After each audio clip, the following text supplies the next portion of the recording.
One of the things that we were talking about with the Sermon on the Mount was that the main issue that Jesus has before us is radical deconstruction. He is trying to get us to step outside of everything that we think we know, the way the world works, the way we work, who we think we are.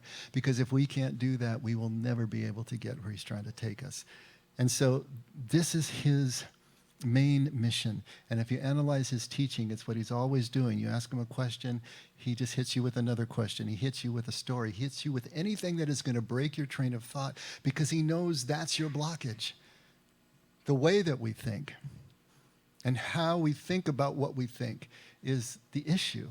To be able to step outside of that entrenched way of understanding life and ourselves is what he's trying to get us to do, because it's then in that naked space where everything is stripped away that we meet our God in a way that will impact us, that will change us, that will let us know that we are the beloved, that we can relax even as everything is going crazy around us, because he's there. And one of the things that we also talked about was this fixation that we have with accomplishment and doing things and trying to earn our place either in God's favor or in society or just stave off the fear of death that we all have. And I wanted to kind of tap into that line of thinking and see if we can even put a few more tacks down on that concept. And if we can start there, I think, with this fixation that we have on certainty and control and accomplishment and doing and all those things, then I think we can start to move into the space that Jesus has for us. In 1205, long time ago, 800 years ago, Francis of Assisi had a vision. And he had already had a series of redefining moments in his life to that point, which was bringing him closer and closer to a new understanding of God and a conversion moment. He was fighting in a war. He was injured. He was taken prisoner of war. He fell deathly ill, almost died. Then he came to realize that his father's wealth and the wealth of his family was a misdirection, and he renounced his father's wealth and renounced his name. You know, he was Pietro Bernardone, was his given name, but his nickname was Francesco because he loved everything French and everything minstrelly. That was his bent. And so he comes to us as Francis of Assisi. But it was a progress. It was a process for him to get up to the point where now he's spending time in the woods. He's spending time in nature. He's trying to find himself. He's spending time in all the little chapels that are outside the walled city of Assisi. And he's at the chapel of San Damiano in 1205, and he's kneeling before the crucifix there, which was an icon, a painting on wood. And as he's praying, Jesus' face looks at him. That would be strange, huh?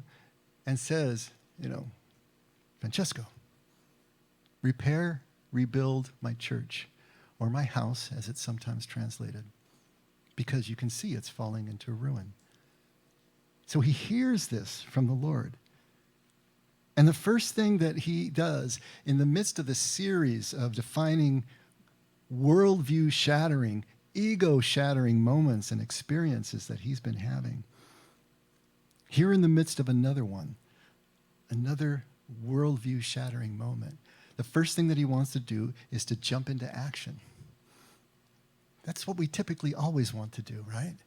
And so he hears the Lord, but he hears it literally. Rebuild my church, rebuild my house, it's falling into ruin. Well, he's sitting in the chapel of San Damiano, which is just a little teeny thing, but it's falling apart. There's holes in the roof. The walls are crumbling. And so he starts repairing the church stone by stone and thatch by thatch on the roof.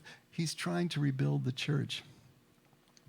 He moves right back into that ego place. He moves right back into the accomplishment trap, right?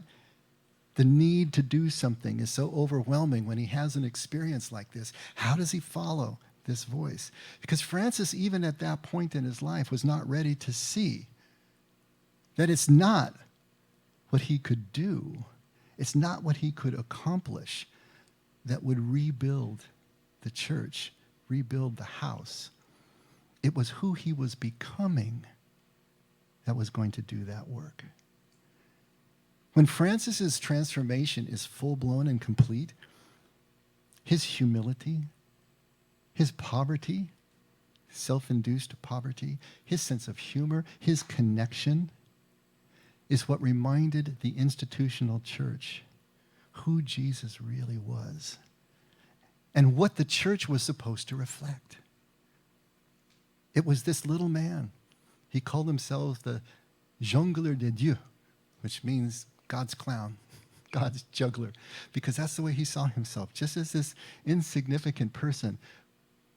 But he was a huge force while he lived because of who he was, not because of what he did.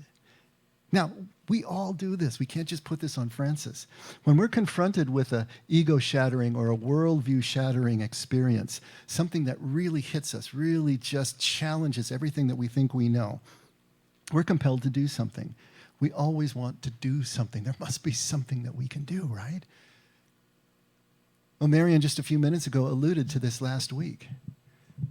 And we had this terrible school shooting in Uvalde on Tuesday.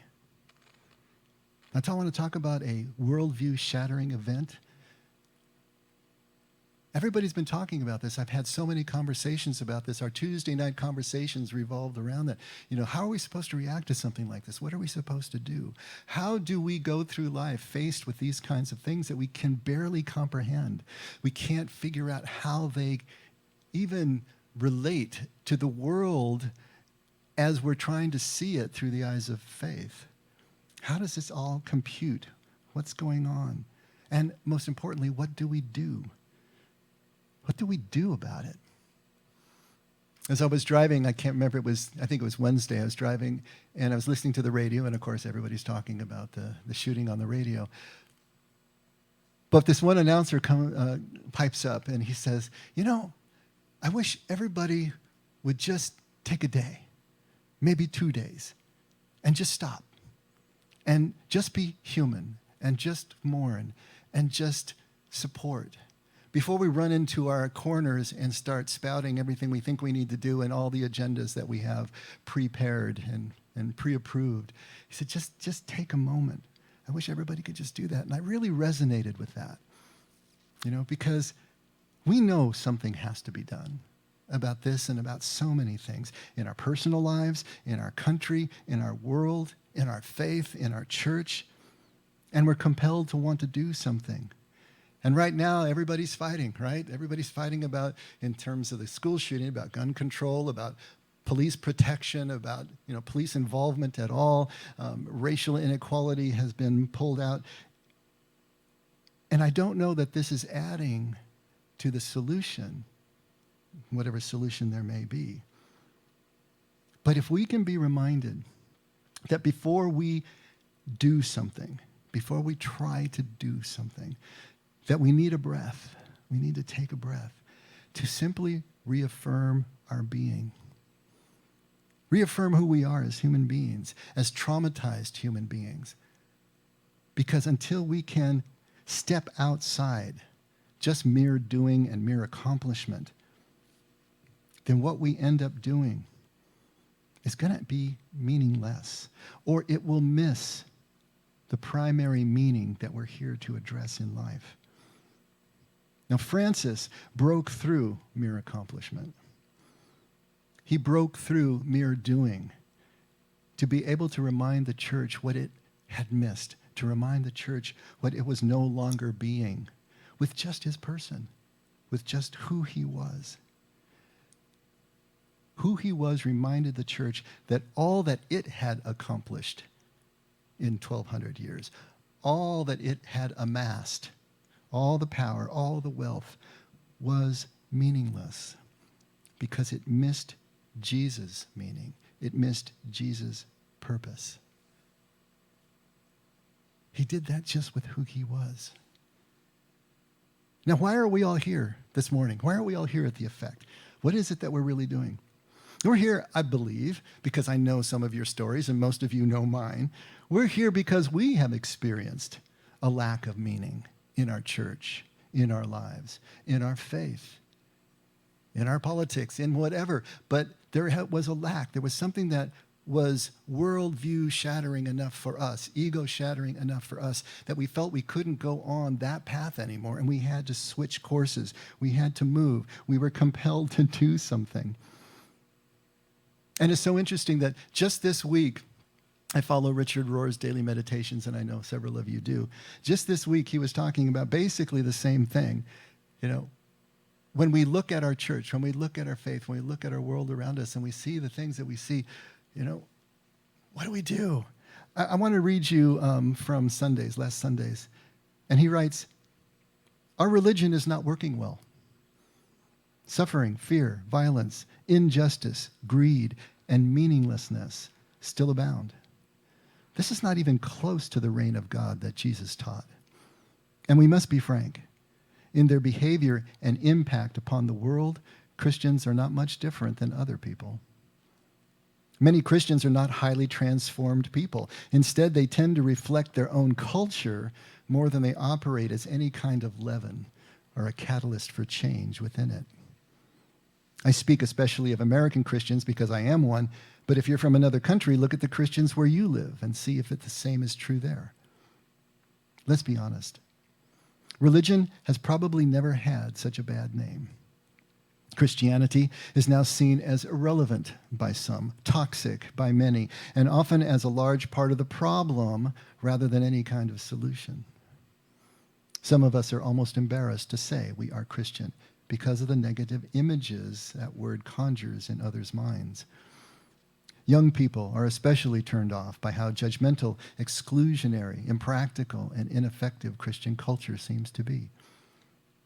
Most Christians have not been taught how to plug into the mind of Christ. Thus, they often reflect the common mind of power, greed, and war instead. The dualistic mind reads reality in simple binaries, good and bad, right and wrong, and thinks itself smart because it chooses one side or the other. This is getting us nowhere. That's the experience that so many Christians are having. I would imagine that's the experience many of us had to try to move into a place that is trying to look at gospel, Jesus, faith from a different perspective. So that's the experience. That's the indictment, right? Now, what do we do about it? Where do we go with this? Like Uvalde, it demands a response, but what should that response be? What do we do? Well, many have left the church. There are the nuns and the duns, right? That's N-O-N-E-S. The nuns and the duns, They're just having none of it anymore. They're done with religion. They still consider themselves spiritual, but they're not a part of any institutional church. Some of them have actually gone to the other extreme where they're actually toxic, they see the institutional church as toxic, so they are now opposed to it. They're working against it. Some have declared themselves to be atheist or agnostic, but there's this virulent opposition in them. Chips on their shoulder, just a half a foot wide. Try talking to them. Others have gone to other religions and other churches and so on and so forth. That's one response that we can have. That's several responses we can have. But are there any others? I've been talking lately and reminding, I don't know why he keeps coming to mind, but Emery Tang, the Franciscan priest that I've told you about many times, when I was going through my ego-shattering experiences 30 years ago and practically living up at Sarah Retreat, befriending him and him taking the time to talk to me, It's so weird to think that I was the kid back then, I was a 33-year-old coming and trying to figure this stuff out. But I remember the more I got to know him, and as I started to understand how different was his theology, how different was his take on his faith, at one point I finally asked him, I said, "You are so outside of mainstream Catholicism. How do you do this? Why don't you just leave the church?" And he just laughed. And he said, "I've been a priest for 50 years. I'm going to die a priest." The laugh and what he said were his way of just letting me know that he was still completely comfortable in his church. As much as he saw it dysfunctional, as much as he was frustrated, as much as he was impatient, he told me that he couldn't wait to be relieved of his position as the director of Sarah Retreat because he was seeing the same people year by year, and he just wanted to break out. He wanted to be able to get with young people again because he said those are the ones that have the possibility of change. Those are the ones who are still looking for something new, and he wanted to be a part of that change. So with his impatience, even with his frustration, he still loved the church, and he loved his role within the church. He loved his vocation. He wasn't going anywhere. And that really struck me, that he could stand so far out of everything I had been taught about being a Catholic, and yet still feel comfortable within it and see himself as a force within it. He had that Francis thing, that thing that you can't put your finger on. But I knew it the first time I met him, and it's why I kept coming back, because he had something that I couldn't define, but I knew that I needed. He had that. And he was making a difference even there in that more institutional space. And he did, shortly after, was relieved of his position, and he was able to travel to schools and to different things, and he was a photographer and a poet and all these different, he had his impact. And then I read a couple of days later, I read another one of Rohr's meditation. This time it was Brian Mclaren who was writing it. But listen to what he says. Over the decades, Brian Mclaren has had many conversations with faithful Christians who are also disillusioned by church and religion. After one evening spent in the company of two Roman Catholic sisters who have stayed in service to the church for over 50 years, Mclaren reflected, there are more than two options. I don't have to choose between staying Christian compliantly or leaving Christianity defiantly. I can stay defiantly. I like that. I can stay defiantly. Wow. Like Sister Anne and Sister Jean, I can intentionally, consciously, resolutely refuse to leave. And with equal intention and resolution, I can refuse to comply with the status quo. I can occupy Christianity with a different way of being Christian. And when I say defiantly, I don't mean ungraciously. This is such an important point. Sisters Anne and Jean radiate such gentleness and inner calm that accusations of being ungracious simply don't stick. No, with firm yet gracious defiance, they will keep speaking their truths and will continue doing so from the inside as long as they can. See, there it is. It's right there. That's the spirit I'm talking about. That's the spirit of Francis of Assisi. That's the spirit of Emery Tang. The spirit of simply being who they are first. Being who they are. Decent, humble, connected human beings. That's their crowning accomplishment. That's what they have accomplished in life. And any other accomplishment, whatever they do from there, is only going to be meaningful in the light of that first accomplishment. It's going to flow out of that first accomplishment. And it's going to be integrated with their personhood. It can't be separated from that. Because that's who they have become. That's who they now are. So how did two Catholic nuns, Father Tang, a Franciscan priest, Francis of Assisi, how did Jesus get to the point that they could live with dysfunction without becoming dysfunctional?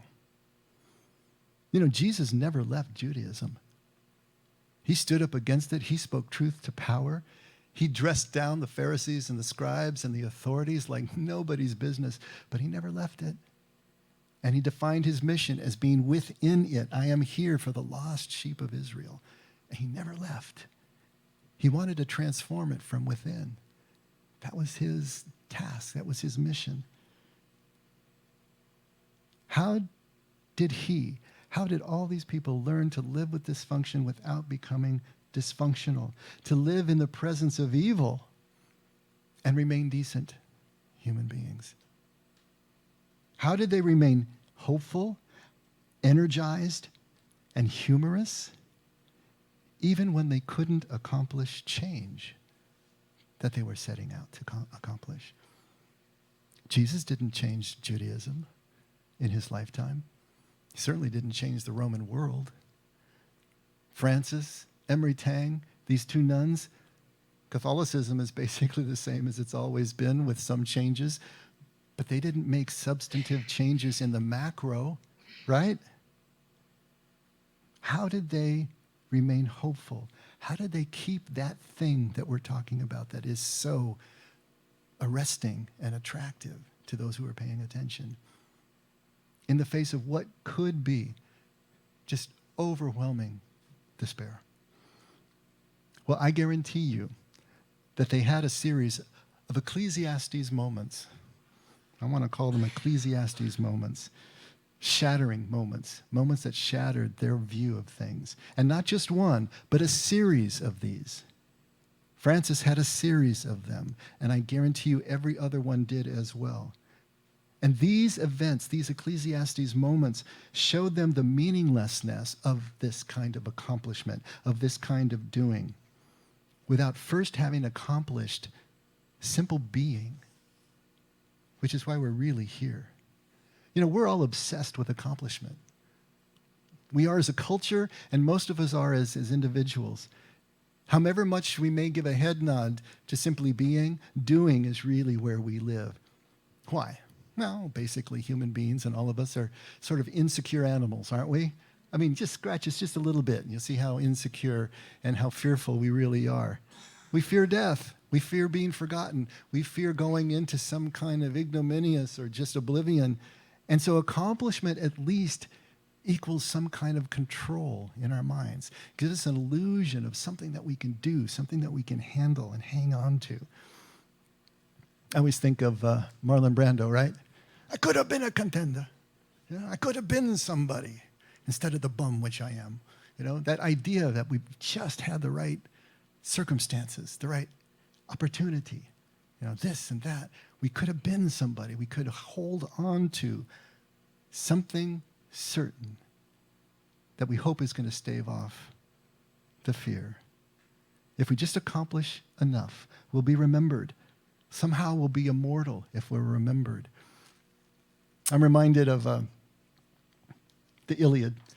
And I know all of you aren't necessarily literary eggheads like I am, but if you read the Iliad, the story of the Trojan War, you know something about Achilles, right? The greatest Greek warrior who was actually born of he was semi-god, born of a naiad, which was one of the sea nymphs.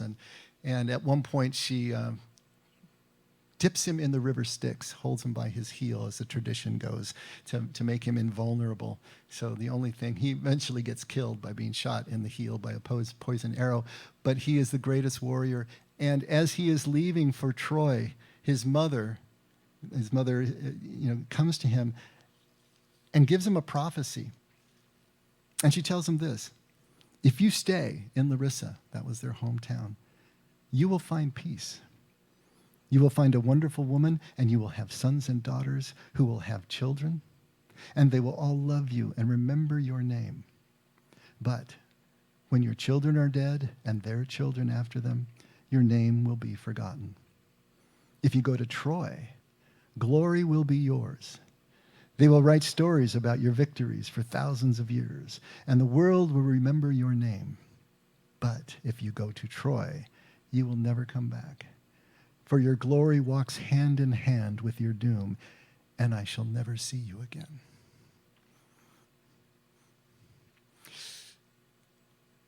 This so much is our choice.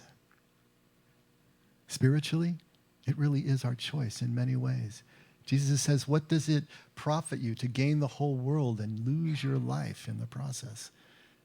This is sort of the choice that we have sometimes. Now, Achilles chose glory, right? Good thing, because there wouldn't have been a story otherwise. But Achilles chose glory. He chose to be remembered. It's not always an either-or situation, though. It's both and. But in finding that balance, we need to ask ourselves something. Is accomplishment that lives beyond our particular generation more important than how we live within it? The experience that we have of life. Which is more important? How can they work together? Achilles is remembered. We're talking about him right now. 3,000 years and counting, right? But did he ever find his Ecclesiastes moments? Did he ever become free of the need to accomplish and be remembered, which is born out of fear? Did he ever get that? Now, what's this Ecclesiastes moment that I keep talking about? Well, y'all know about the book of Ecclesiastes, I hope. That traditionally it was written by Solomon, the son of David, who is probably the greatest king of the unified monarchy. He was handed a unified monarchy by his father David, probably right around the first millennium, 1000 BCE. And he took that kingdom and grew it tremendously. It became fabulously wealthy and as far-flung as Israel ever was. At the end of his life, though, he looks back on everything that he has accomplished. And he's seeing things very differently than he did as a child, as he was growing up, as he was handed the monarchy himself. And even though he was a cut above some of his peers because he has a vision and God asks him, what can I give you as you start off your life as being king? And he said, you know what? I look at everything around here, but really what I want is just wisdom. I want to know how to rule in the best and fairest way that I possibly can. And God is pleased with his answer, of course.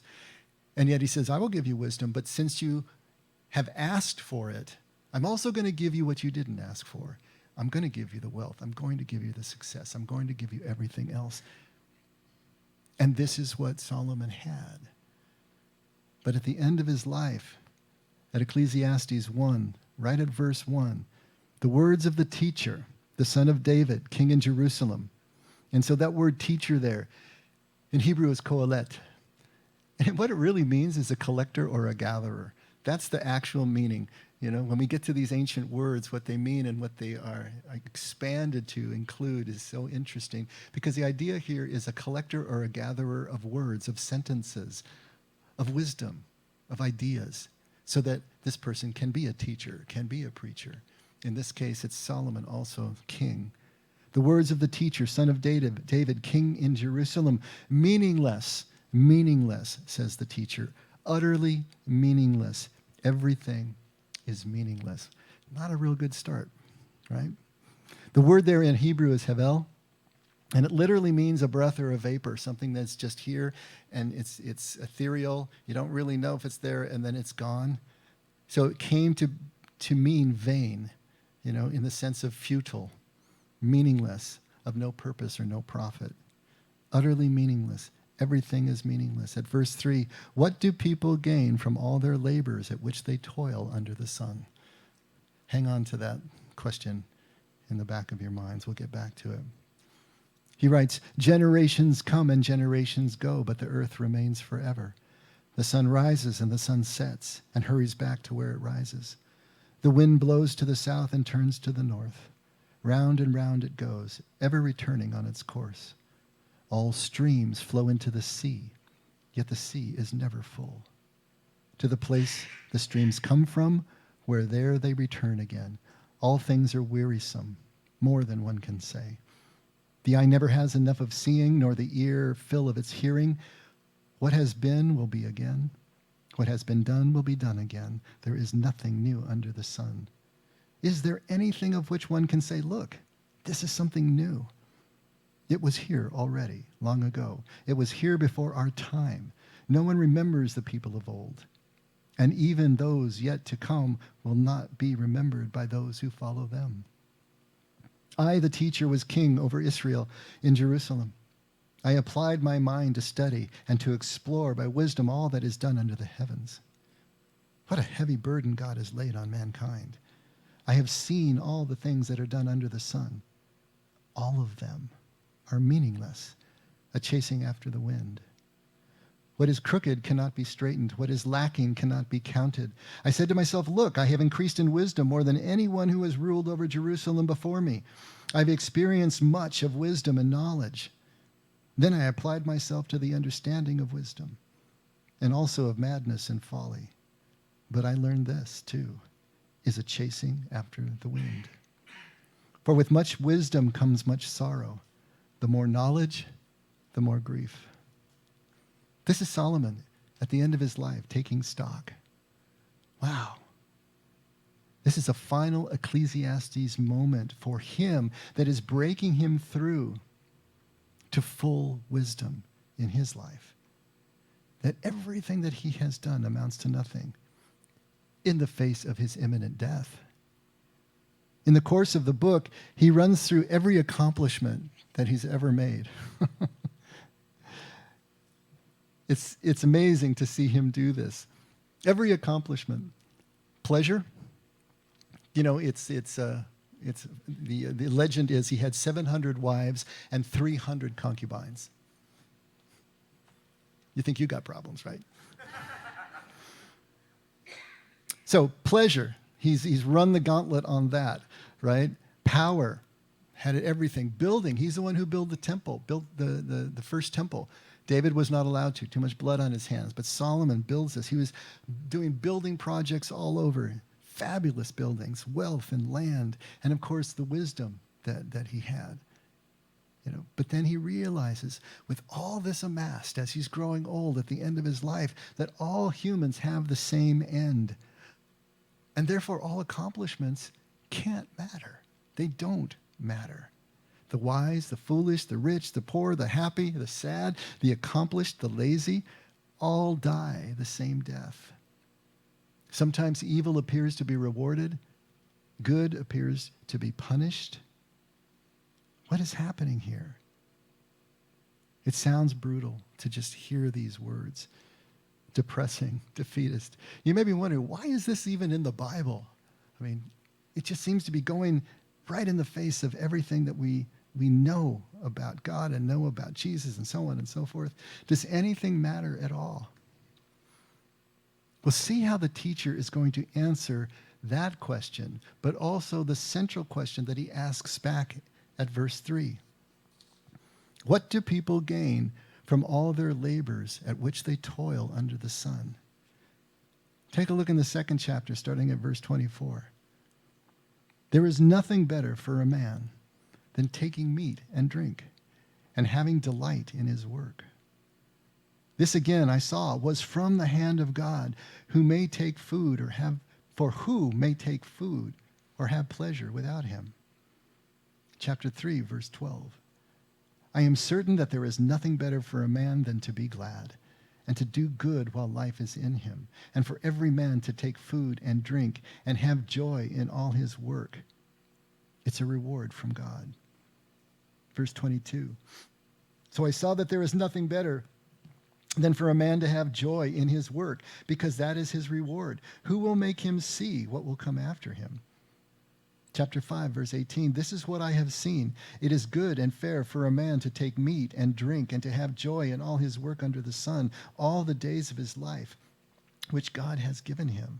That is his reward. Chapter 9, verse 4, for him who is joined to all the living, there is hope.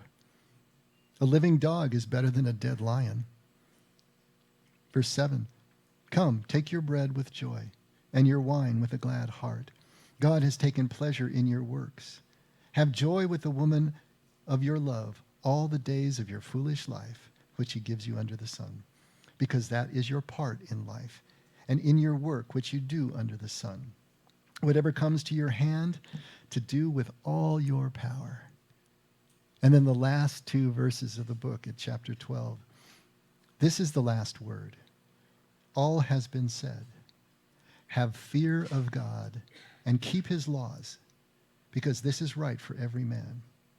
God will be judge of every work with every secret thing, good or evil. You see a pattern forming here? You see what Solomon is doing? He's answering his own question over and over. He does this in 8 out of the 12 chapters answers this question over and over, so that what seems initially like fatalism to us is really liberation.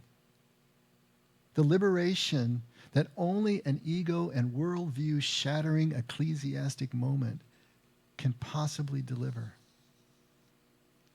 To be able to be freed of the illusion of control that we hold on to with our accomplishments, to realize that in itself, accomplishment is havel.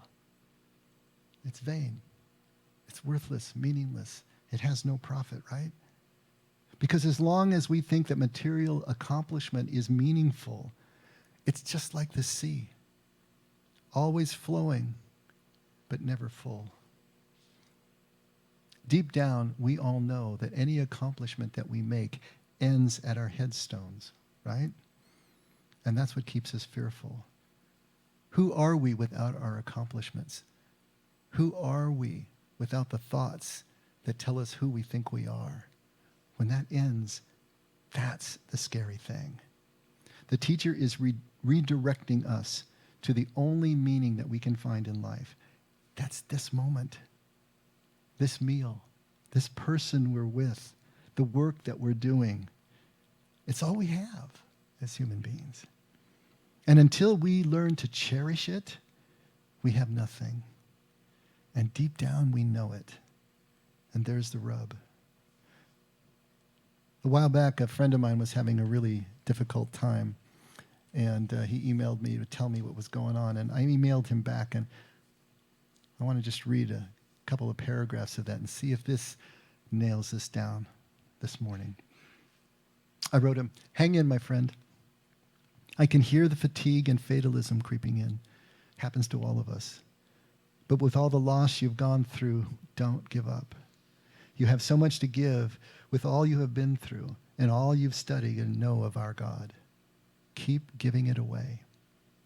Find the joy again in the smallest things.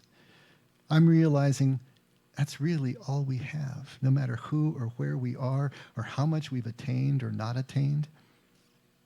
In the end, when we turn out the lights, it's just the little things. Either we see God in them or we don't. Kingdom or not kingdom. I've spent so much time focusing on the wrong things, or better, focusing on things for the wrong reasons. Ultimately, I don't think it matters what we do. I don't think God cares what we do. It doesn't survive with us anyway. But God cares deeply how we do what we do, the manner, the love with which we do whatever we choose to do. As I enter the last phase of my life, the things unaccomplished were beginning to weigh on me. Sense of inadequacy, missed opportunity or mission, depression was hitting more often, pressure to turn things around somehow. Now, some may look at me and wish they had a platform like mine to work within, and I can do the same thing looking at someone else, but none of that matters. I know this, but I still fight it as well. Emotionally, the fear is still there, but at lower levels. Now I just keep reminding myself of what Jesus was really telling us. This moment, this detail, this person I'm with is the most important bit in the universe. No other moment even exists until I'm in it. Who will remember us, any of us, past a generation or two?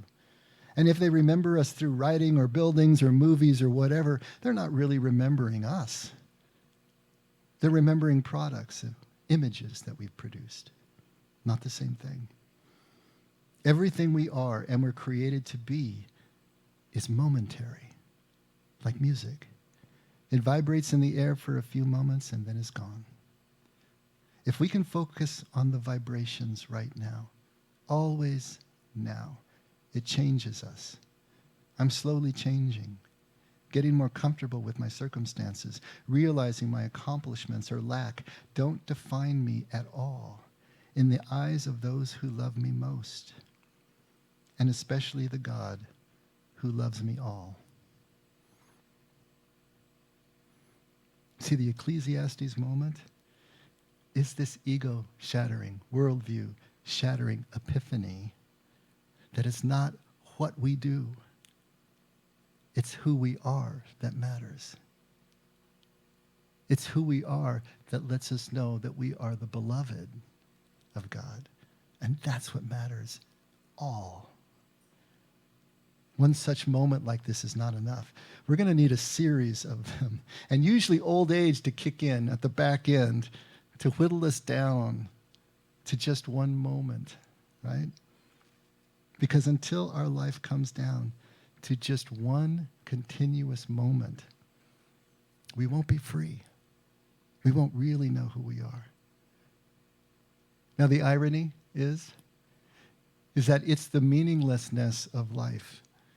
As we look around and we see the things that happen that we can't comprehend, the craziness, the thoughtlessness, the evil, and the great things and the good things too. But the meaninglessness of life is what ultimately leads us to true meaning. In those last two verses of his book, Solomon says to fear God and keep his laws, keep his commandments. Why would he say that? At the end of all of this vanity, right? At the end of all of this meaninglessness, isn't this just more meaninglessness? Isn't this just more accomplishment? But if you think of what the fear of God really is, it changes everything. It's not about being afraid of God. Fear of God really is silent reverence, radical amazement, and affectionate awe. Silent reverence, radical amazement, affectionate awe. To be in that state, to see life that way, takes us to the place of gratitude, of hope and trust. That perfectly describes Francis of Assisi, perfectly describes Emery Tang, perfectly describes two nuns in Catholicism somewhere. And it absolutely describes Jesus. Grateful, hopeful, trusting. The question is, does it describe you? Does it describe me? Well, if you're thinking maybe not quite yet, stone not yet smooth, not to worry. Your ecclesiastic moment is on the way. There is always another one coming around the corner, and you can count on it. But if you think on it, if you think about what we're talking about here, if you start to get your mind in that space, if you can mentally prepare for it, it won't have to be so hard to accept when it does arrive. You can see it for what it is, and you can let it do its work without resisting it so strongly that it tears you apart. But to have that epiphany and to realize more and more that our God is eternally momentary. Eternally momentary. Because in this moment is the only place we will ever meet. And our accomplishments and our fears take us out. Jesus is trying to bring us back. Let's pray.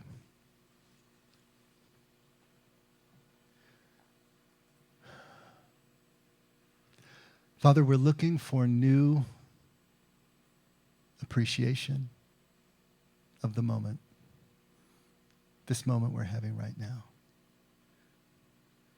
We're looking for ways to become more and more who we really are, to find that integrated space where everything comes together and we become someone who is a catalyst for change.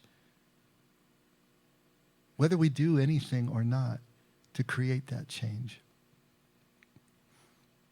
Help us to find that space before we turn our attention outward to whatever we're trying to do, so that our accomplishments, our doings can be infused with that how of your love, connection, vulnerability.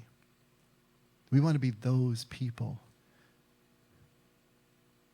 who are creating a sense of calm in the midst of a storm, who is someone that others can lean on, and that we're never too proud to lean on them when the time comes. Help us to become that. Help us to value that.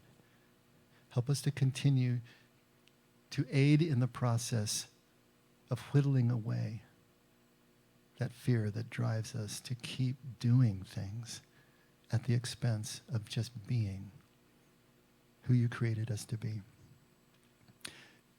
Again, Father, thank you for all the tools that you give us. Thank you for each other to help along the way.